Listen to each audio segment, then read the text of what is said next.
अब दोस्तों, आप सभी का बहुत बहुत स्वागत है इस कार्यक्रम में।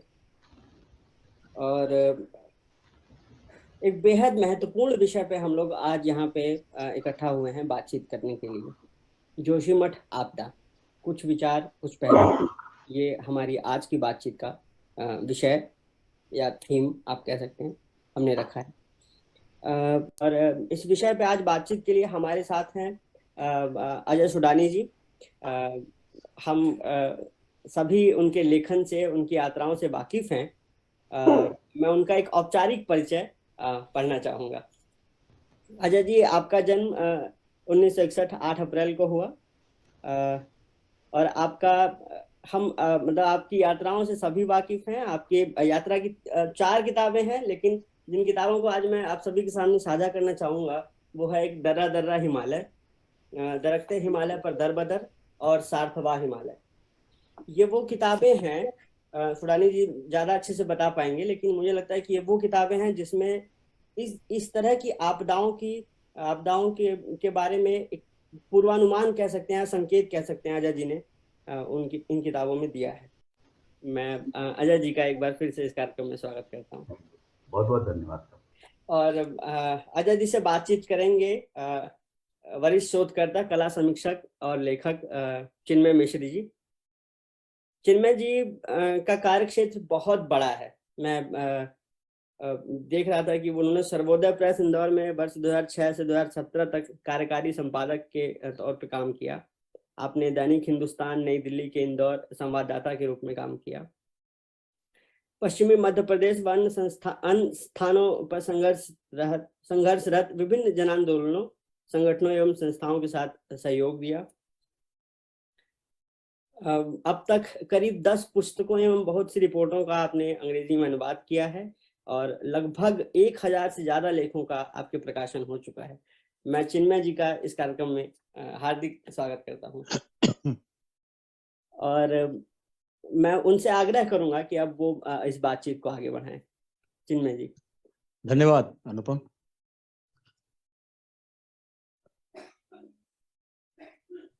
अजय भाई का भी नमस्कार। नमस्कार चिन्मय जी। दरअसल कई बार हमें आपकी किताबें जब पढ़ी और किताब पढ़ने के बाद जब पिछले 8-10 दिन से जोशीमठ के बारे में सुना, देखा टीवी पर, तो लगा कि कई बार हमें बड़ा दुख होता है कि जब हम सही साबित हो जाते हैं। ऐसा लगता है कि हम गलत होते, काश हम गलत होते। ये बड़ी विडंबना है कि सच बोलना कई बार आपको खुद को भी बड़ा इस वक्त दुखी कर रहा होगा, ये मैं मानता हूं। पर फिर भी सच बोलना ही एकमात्र किसी समस्या का समाधान हो सकता है। किसी भुलावे में रहने से तो बात बन नहीं सकती।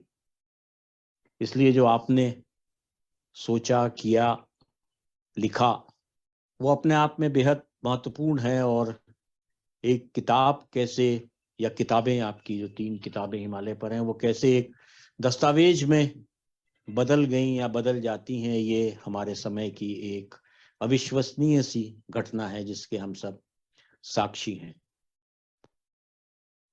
मैं अपनी बात, एक जो चर्चा का दायरा है वो मैं शुरू करना चाहता हूं। अनुपम जी ने आज से करीब 40 साल पहले कुछ बातें कही थी। उनकी 2 किताबें हैं, देश का पर्यावरण और हमारा पर्यावरण। उसमें वो कहते हैं कि भूमि और वन की रक्षा के लिए उठे चिपको और भीनासर जैसे आंदोलन एक बार फिर बता रहे हैं कि पर्यावरण की इन समस्याओं का हल तकनीक या बेहतर प्रबंधन में नहीं, बल्कि अपनी परंपरा में है। वो 40 साल पहले कह रहे हैं। अकाल से भी ज्यादा भयंकर है अकेले पड़ जाना। संवाद के समय समाज में एक दूसरे का साथ देने और निभाने वाली जो परंपराएं थी वे अब नष्ट होती जा रही हैं। संवेदना की जिस पूंजी के सहारे समाज बड़े से बड़े संकट पार कर लेता था, क्या हम उस पूंजी को बचा पाएंगे? तीसरी बात वो कहते हैं पर्यावरण का अर्थ कुछ सुंदर पेड़, शेर और साफ हवा पानी भर नहीं है। और एक और वो बहुत महत्वपूर्ण बात करते हैं कि दुनिया के अमीर देशों और अमीर लोगों की खुराक भी संकट है और उनका जूठन भी। तो इस परिप्रेक्ष्य में जब हम जोशीमठ को देखते हैं और ये हम पाते हैं कि, और जैसा आपकी किताबों में भी सब अक्सर इस बात का है उल्लेख भी आता है, और अनुपम जी भी 40 साल पहले कहते हैं कि समस्याओं का हल तकनीक में नहीं है, परंपराओं में है। तो वो आपकी जो तीनों किताबें हैं, दर्रा दर्रा, हिमालय, सार्थवा, बाकी जो है वो तीनों एक तरीके से बीच बीच में अपने आप को वो किताबें कथाओं से आगे बढ़ाती हैं और परंपराओं से आगे बढ़ाती हैं। तो ये जो अभी जोशीमठ में घटा है, ये कमोवेश सार्थवा तक आते आते आज से करीब 12 साल पहले जब आप वहां पहुंचे हैं आखिरी, मतलब तो तब वो घटना शुरू हो गया था।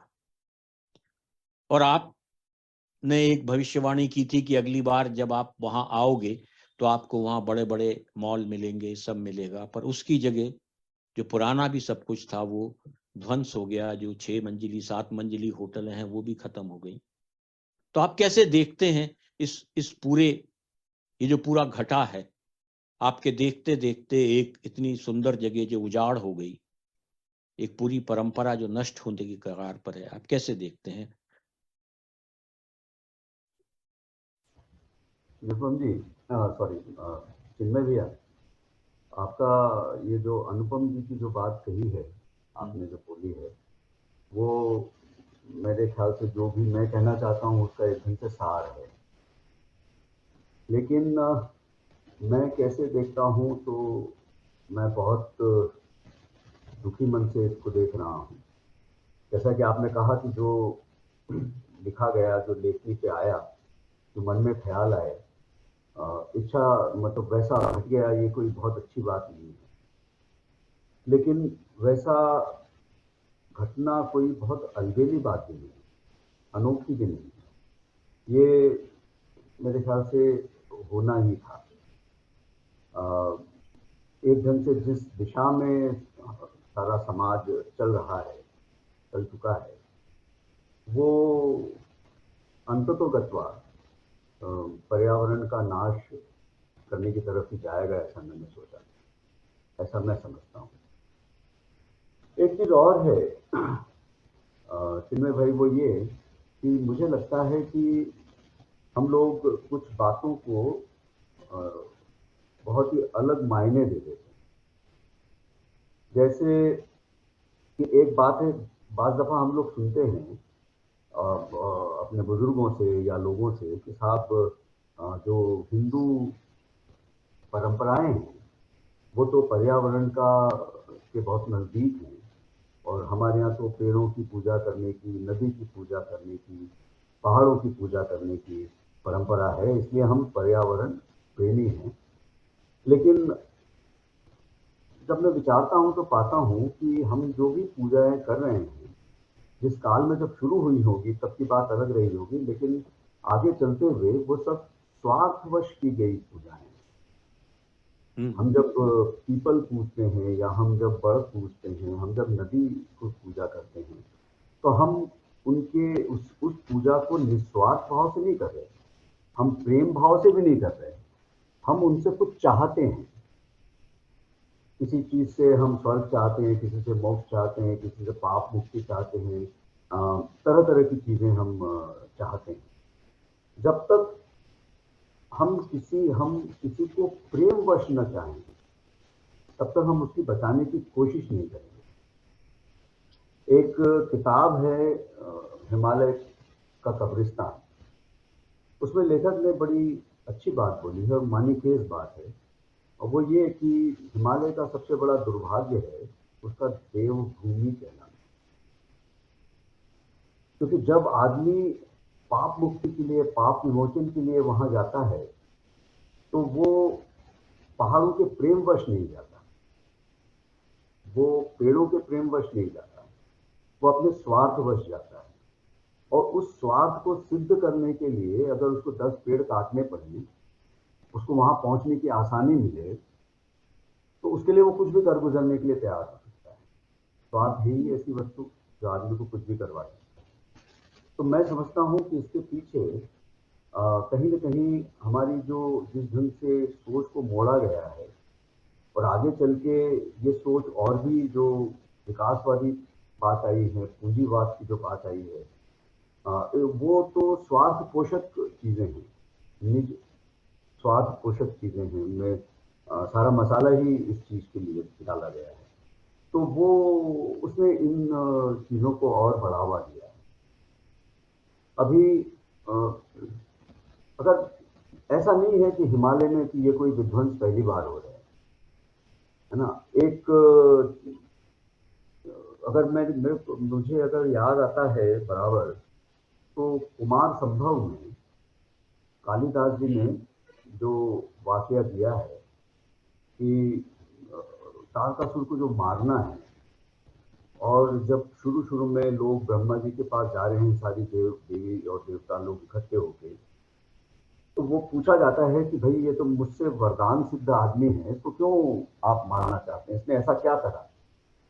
तो ये बड़ा ध्यान देने वाली बात है कि वो देवता बोलते हैं कि साहब ये जो राक्षस है, ये पहाड़ के पेड़ पौधे उठा के अपने बागान में लगाता है, ये हिमालय के कमल निकाल के अपने तालाब में लगाता है, ये जो पहाड़ पे सूर्य देवता के घोड़े उतरते हैं, उन पहाड़ों को तोड़ के इसने अपने बागान में खेल कूद के मैदान में जमा लिया है ताकि वहां ऐशो आराम कर पाए।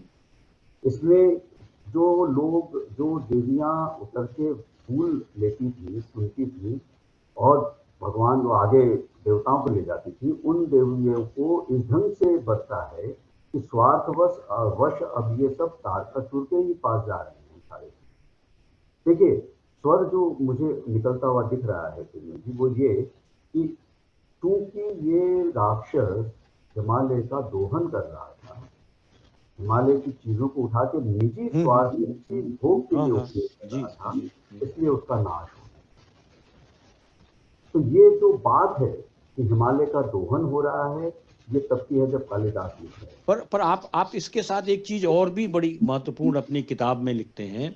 विडंबना यह है कि अनादिकाल से देवभूमि कहलाने वाले धरा के इस खिते पर हमारे पुरखों ने भौगोलिक दृष्टि से पुष्ट शायद ही कुछ लिखा हो।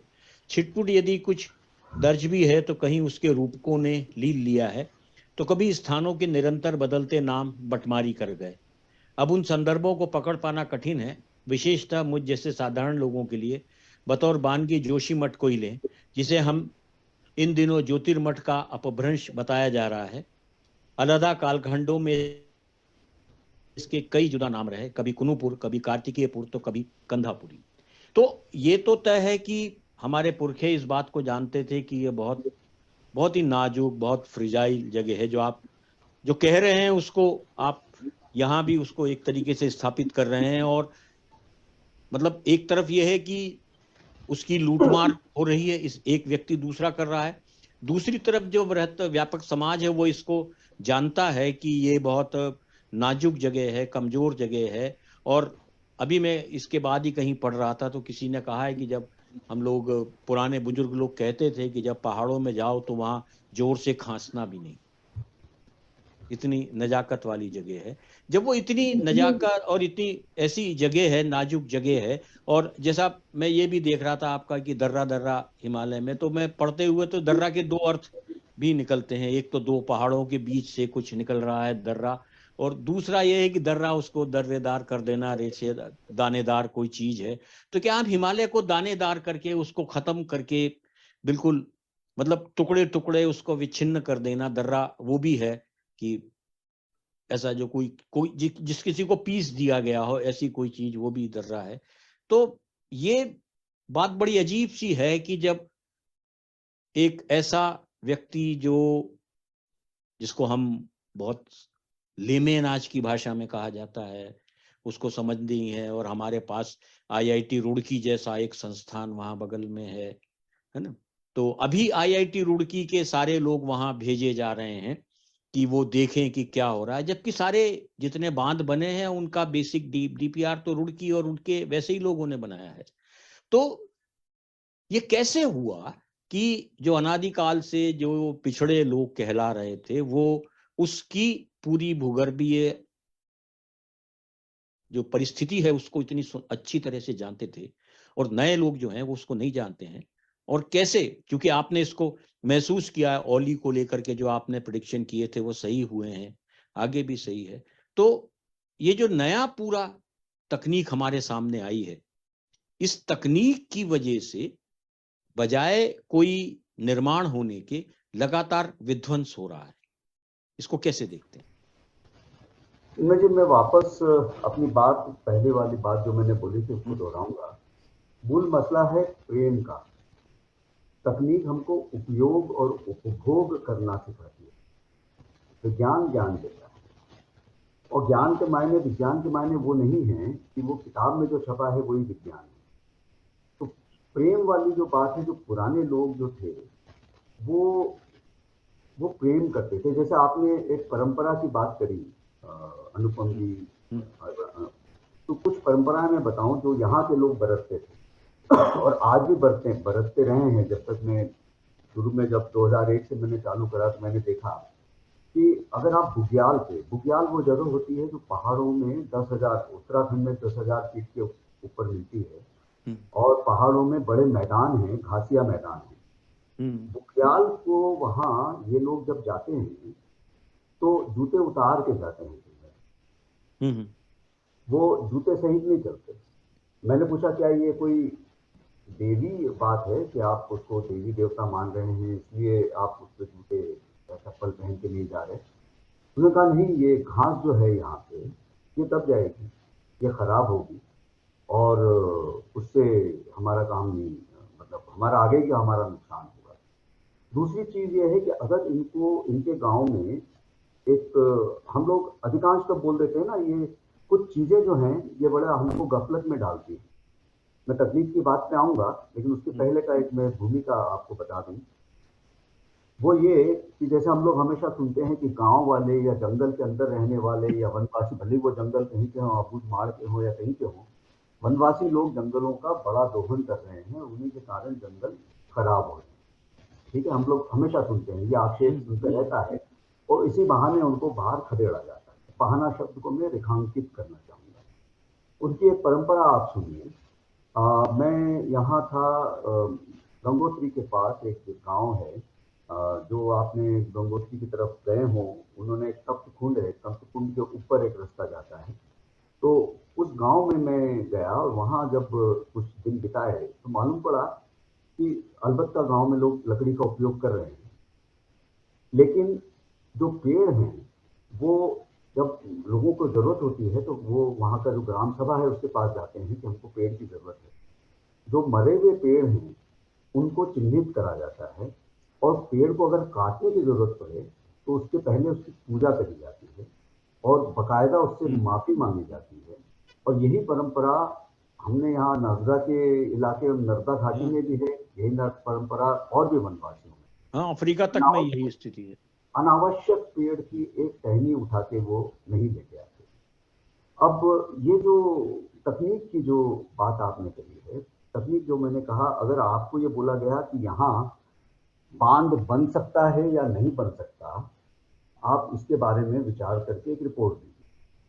तो तकनीक हमको सिखाती है कि हमको अगर कोई समाधान है जो हम बनाना चाहते हैं, उसका समाधान हमको सहज नहीं मिल रहा, तो हम उसमें से कोई ना कोई तौर तरीके ऐसे निकाल लें कि जो हम बनाना चाह रहे हैं उसको हम बना लें। देखिए, एक बात चल निकली है तो मैं कुछ एक चीज़ आपको बताऊं कि किस ढंग से एक तो किताब है नाइन्थ मार्च में एक शोधार्थी महिला है जो इंग्लैंड से आई हैं, और अबूझ माड़ के जंगल में उन्होंने नक्सल इलाके के अंदर करीब करीब महीना 4 काट के, और उन्हीं के साथ घूमी है नक्सलवादियों के साथ, और उसके बाद ये किताब आई। वहाँ उन्होंने साफ साफ ये बताया है और नजदीक से देखा है कि न वनवासी न नक्सलवादी तथाकथित वो किसी पेड़ या जंगल को नुकसान नहीं पहुंचा है, लेकिन हो ये रहा है कि पेड़ काटने के लिए के पीछे जंगलात वाले हैं और नेताओं की एक पूरी लॉबी है, और ये लोग वनवासियों के बीच में जो वहाँ आदिवासी रह रहे हैं उनमें से किसी नए आदमी को विकास या पैसे या इसका लालच देके अपनी तरफ मिलाते हैं, और रात को जंगल के अंदर जाने का सारा रास्ता वो वनवासी बताता है कुछ पैसे के एवज में, और अंततः जंगल काट के और रातों रात ट्रकों को भर के ट्रक भर के पेड़ रोज उन्होंने वहां जाते हुए देखे हैं, और नाम आ जाता है सिर्फ आदिवासी। मैं यहाँ एक चूंकि बात के संदर्भ में जोशीमठ है, तो मैं एक वहाँ कुछ लोगों से मैं मिला हूँ, उनके साथ रहा हूँ काफी दिनों तक, हफ्तों तक। एक हैं धन सिंह जी, ये जो गांव है रेनी गांव है ना, रेनी गांव जहाँ ये सारा गौरा देवी का गांव, उसके आगे एक लाता गांव है। लाता गांव के ग्राम सभा थे, ग्राम सभा के प्रधान थे ये, और ये इन्होंने जो वहाँ चिपको आंदोलन हुआ था उसके अंदर बड़ा उसके शुरुआत करने वाले लोगों में से एक थे। इनका ये मानना है बकौल धन सिंह जी का कि चंडी प्रसाद जी और बहुगुणा जी बाद में आए, और चिपको आंदोलन इन गांव वालों ने पहले शुरू करा। इनकी एक किताब है, ये इन्होंने लिखा है संघर्षनामा करके, अगर आपको दिख रही हो संघर्षनामा। संघर्षनामा। और इन्होंने ये किताब बकायदा उसका पूरा बना के इन्होंने वो करा है। इसमें एक कहावत, पहाड़ी कहावत है, बड़ी अच्छी है। वो बोलती है कि पहली तो मेरी ब्यावरी पानी नहीं बरतती थी, और बरतती छ तो पंदेरा ही न छड़ रही। मतलब ये हुआ कि पहले तो मेरी बीवी, मेरी बहू अपने को साफ तक नहीं करती थी, आज जब साफ करने लगी है तो झरने तक तो नहीं छोड़ रही। आप समझिए बात को। तो ये जो परिवर्तन है मानस का, तो ये मानस का परिवर्तन बहुत अच्छे से। वहीं एक और लोग हैं गोविंद सिंह रावत, ये जोशीमठ के थे। इन्होंने बहुत काम करा है चिपको आंदोलन के पहले, और जगह जगह घूम के इन्होंने चिपको आंदोलन को आगे बढ़ाया था। इनका जैसा कि आपने को मालूम है कि वो नंदा देवी जहाँ से धौली गंगा में एक धारा आती है, जिस धारा के ऊपर ये डैम, अभी जो एक प्रोजेक्ट चल रहा था एनटीपीसी का जिसके लिए सुरंगें बनी हैं, तो उस धारा के पास रहने वाले लोग हैं। मैं सिर्फ कुछ बताऊं, नंदा देवी पार्क को एक संरक्षित इलाका घोषित करा गया था 1982 में, है ना। और इन्होंने ये जो लिखा है, मैं इसको वर्बेटिम पढ़ता हूँ। वर्ष 1982 में जनता के हक हुकूकों को खत्म करके अनेक प्रतिबंध लगाकर वन विभाग हमारे क्षेत्र के संरक्षण का सबसे बड़ा ठेकेदार बन गया है। शुरू में तो हम लोग आस लगाए बैठे रहे कि आखिर हमारी सरकार ने हमको लिखित में दिया है कि हमारे को किसी प्रकार की दिक्कत नहीं आने दी जाएगी, और तमाम तरह की वैकल्पिक व्यवस्थाएं हमसे की जाएंगी। लेकिन ऐसा 1987 तक नहीं हुआ। 1987 में इस इलाके के लोगों ने, रेणी गांव के लोगों ने एक बैठक करी, और जंगल के नेशनल पार्क पे क्या हो रहा है, क्योंकि उनको घुसने से मना कर दिया गया था गांव वालों को, तो ये लोग फिर वहां कोर में गए, अंदर कोर क्षेत्र में जंगल के, और इन्होंने 3 टीमें बनाई और 1993 में जंगल के जोन क्षेत्र में गई, और